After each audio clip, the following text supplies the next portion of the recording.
I'm going to be reviewing season 11, episode 9 of Real Housewives of Beverly Hills. I am Lillie Young, and I'm grateful to have you guys watching my video today. Let's get this party started. Or should I say, let's get these crocodile tears started with Miss ERIKA Girardi, the one that's in so much trouble right now, her and her husband.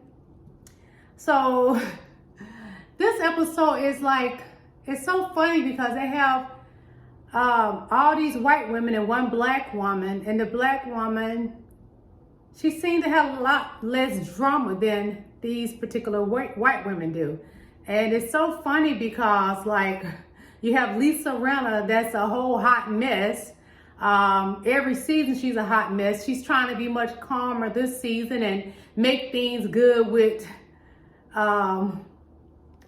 Garcelle, and she ain't really ready for it, but she was, you know, grateful and glad that Lisa Rinna gave her a birthday party. I still don't think she's there for Lisa Rinna. She's not feeling Lisa Rinna.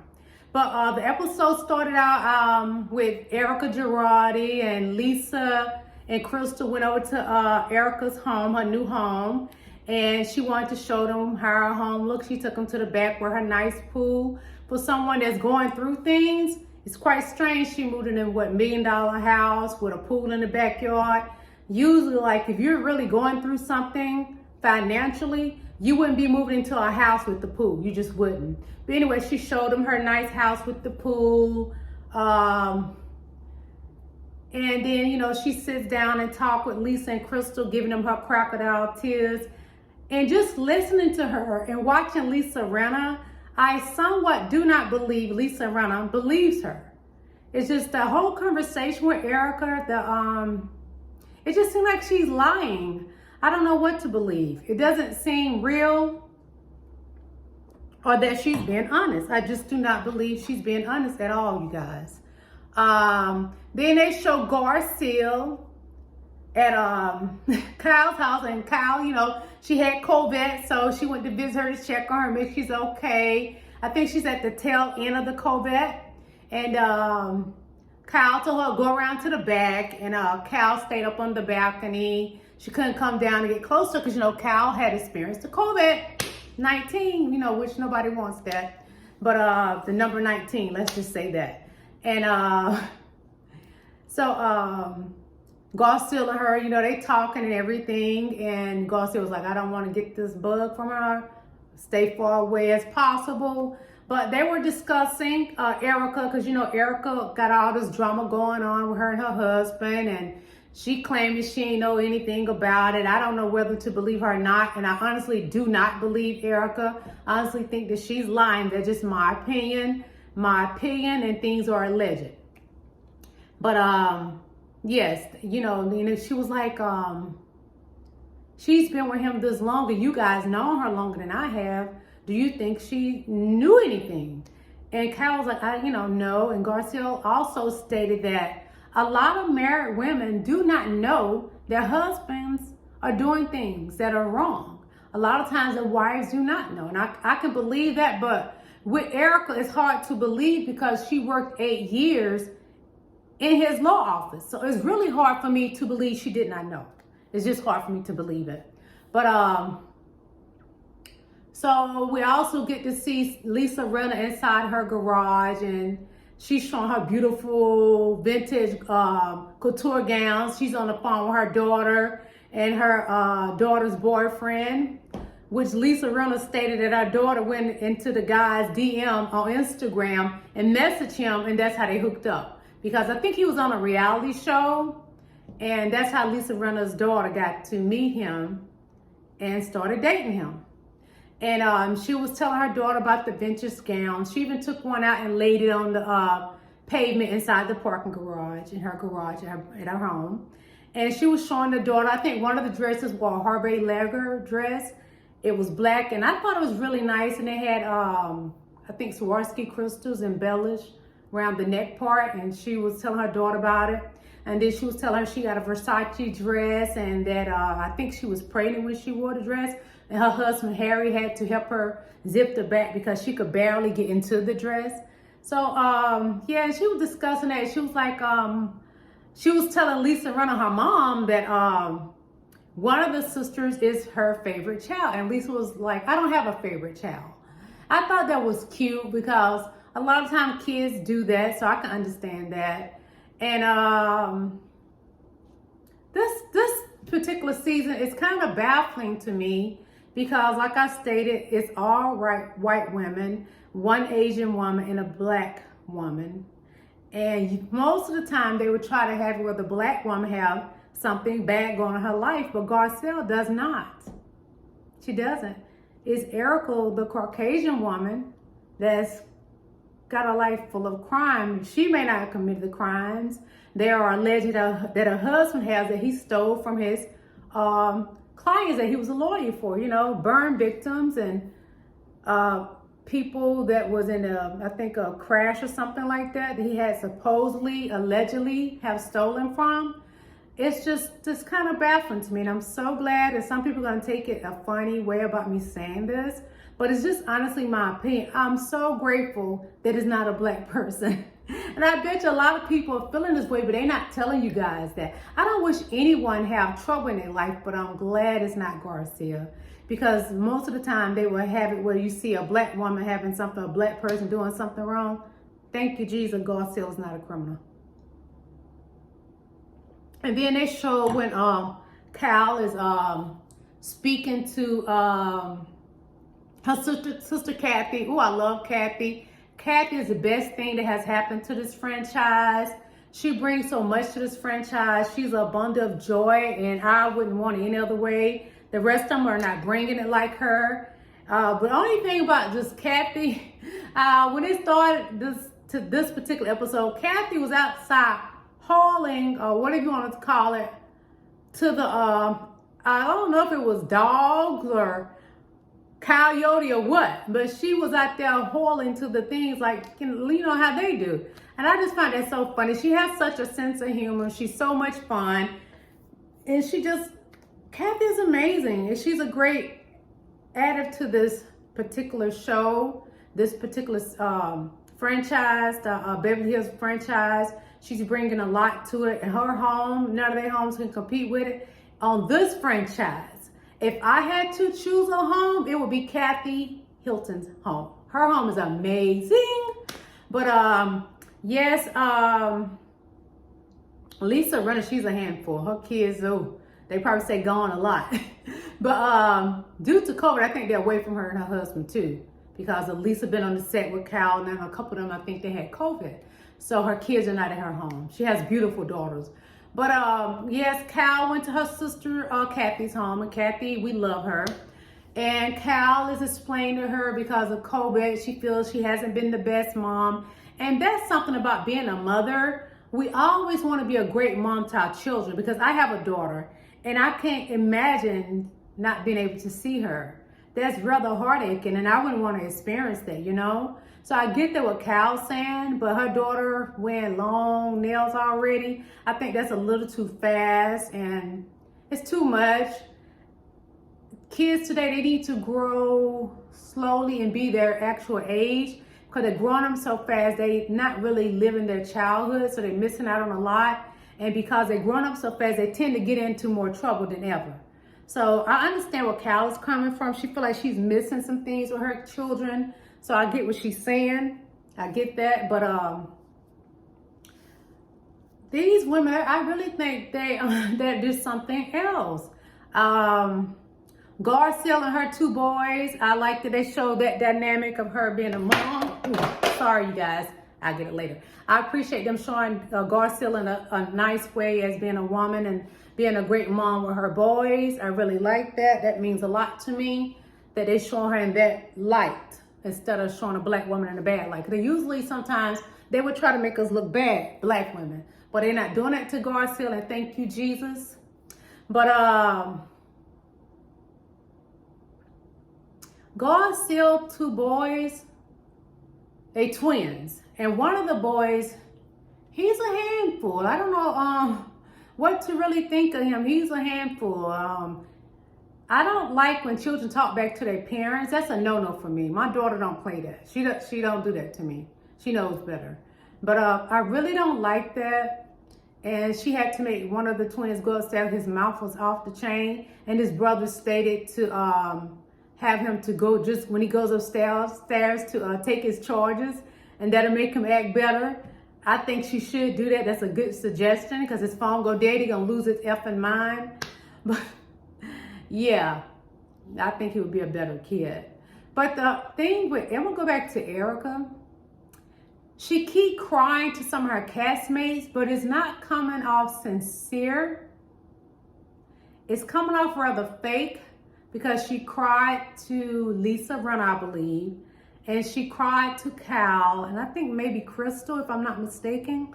But it's not coming off the way she think it's supposed to come off. It's making the viewers not like her. It's not making us like her. It's making it worse, because they just appear to be so phony, because it's not sincere, you guys. If it was sincere, she would be willing to take that Cartier ring and sell it and give the money to the victims if it was sincere. Just to hear her talk is not coming off the way a person that has sympathy for victims. It's just not at all. It's just coming off so phony. It's not believable. It's not sincere. Sutton, what I want to say about Sutton, because I think the last episode she really worked my nerves.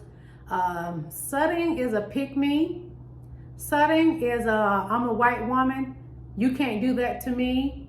Sutton is, that's my opinion of Sutton. I used to like her until this season. I liked her last season. She wasn't a housewife. I think she was a friend last season. And this season she is a housewife. But, and they was like, she's really gonna bring it this season. But I don't see what she's bringing. What she's doing is getting on my nerves. And it's making me not like her as a housewife. With Crystal, and a lot of y'all gonna disagree with me. I understand Crystal. No, I would not have accepted her apology. I mean, I would not have given her apology. I would not have taken back saying that she violated me. No, because what Crystal said fits the definition of being violated. So no, I would not have taken that word back. I wouldn't. So Crystal has a right to feel that way, because that's what she feels that Sutton did to her. And Sutton has this white lady thing where she feels, I'm a white woman, and because I'm a white woman and you're not a white woman, you need to apologize to me. And Crystal like, girl, you ain't getting no apology. Not here, no, you ain't getting no apology. And I understand Crystal, because Sutton is awkwardly weird, like Crystal said. She's an actual pain in the butt. And I believe because Crystal gave Garcelle such a really nice gift, and she didn't take a gift to, give Garcelle, and she saw the nice gift that Crystal had given, it really affected her. But she wanted to leave because she don't want to be around someone that she does not like. I'm not buying that story, Sutton. I'm not buying it. She's just one of those women that feel white is right. She is from the South. She is from the state of Georgia, where a lot of racism resigned, and it still resigns. Slavery was here, and she benefit from it because she's a rich woman. So I'm pretty sure she benefit a lot from it. She, even married into rich. So I don't feel any sympathy for Sutton. And these just a bunch of privileged women. I'm just gonna be honest. I do like this show, but I just feel like they are a bunch of privileged women, and they don't understand everyday life reality. So them being in COVID, number 19, it's really affecting them. It affected all of us, but the way they're acting, I'm like, we're used to something all the time. You know what I mean? Rich people, they just act totally different, like the world is ending. And honestly, with COVID, I didn't like it, but I became creative. I started creating things, from creating my lipstick line during COVID, through creating my hair growth oil. I was creative, but they're pouting more than us common regular people. I don't understand that. It's the privileged ones. And I understand a lot of us did get like depressed during the time. So I wouldn't think about the hardship of being locked down or anything. I just kept working on things. I wrote up my 4th book. I created my hair growth oil. I created my lipstick line, you know, from doing my book series, The Red Lipstick Hustler, Set the World on Fire, The Red Lipstick Hustler Beauty Guide, which I wrote the beauty guide while being quarantined. So I, you know, allowed myself to make good of that time of being quarantined. And I just feel like these are privileged women that can't function under stress. They can't function without being able to get in their beautiful cars or getting in their luxury, couture, high-dollar gowns. It's like they're losing their minds. And it's hard for me to believe that ERIKA went and filed for divorce while being quarantined during a pandemic and packed her stuff and moved in during a pandemic. That's rather strange, ERIKA. And with ERIKA, she really bothers me because I'm not believing anything she said. I'm not believing she didn't know something due to she worked 8 years in her husband's office law firm. You're not fooling me. You knew something. You knew something. And to make me think you've been with this man 20-something years and now you want to say he was abusing you verbally. I think that's what she's trying to claim, that he was abusing her verbally. No one's believing your story, ERIKA. No one is. None of us are. It's hard to believe. It could have been happening, but you just want to leave now? And it's so strange that you want to leave while he's sick, supposedly sick. Allegedly he's sick. And while he's under investigation, he has criminal charges. It's just rather strange. Nobody's buying your story, girl. Nobody's buying it. We ain't buying it. I often wonder, all right, is Andy them gonna allow her to come back next season? Because it's quite strange with this going on that they will allow her to come back next season and be on this show. It's just hard to believe. But this was episode 9. I hope everything work out with it. As far as I know, everything work out good. We're gonna see more about what's gonna happen with ERIKA.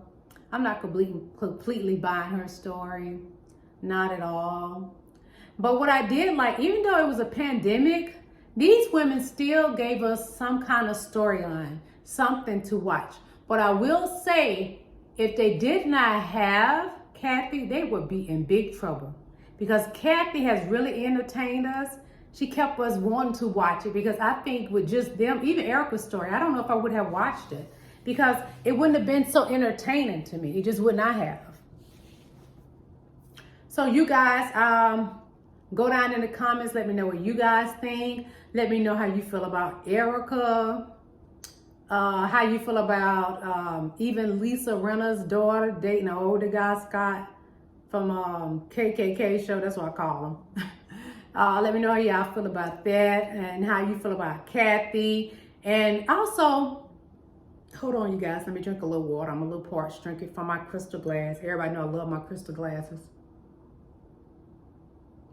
I do like, because Kathy mentioned this, how her and Kyle are close again, because most of the time, if Cal is, okay, let's say, most of the time is if Kathy is close with Cal, is Cal and Kim not speaking. And when Kathy is close with Kim, it's just it's Cal's sisters. I don't understand them. It's always a train wreck with them. But I am glad to see that her and Kathy are getting along. And Kathy stated herself, she glad as well. These are some sisters, and they give each other sisterly love. And I hope it stay that way. I think they're actually giving us more than the Atlanta Housewives have given us. And they even showed a scene where it was SUTTON and Lisa Rinna, but SUTTON is too weird for me. She's such a weirdo. She was talking about her Christmas tree and had somebody there and the dog and you know, it just, Sutton don't do it for me at all. But you guys, get down in the comments and tell me how you felt about episode 9, your opinions about the Beverly Hills Housewives, and let me know your opinions on it, and I'll talk to you soon. I will see you guys when I post another video, so please like and subscribe and enjoy your evening. Bye-bye.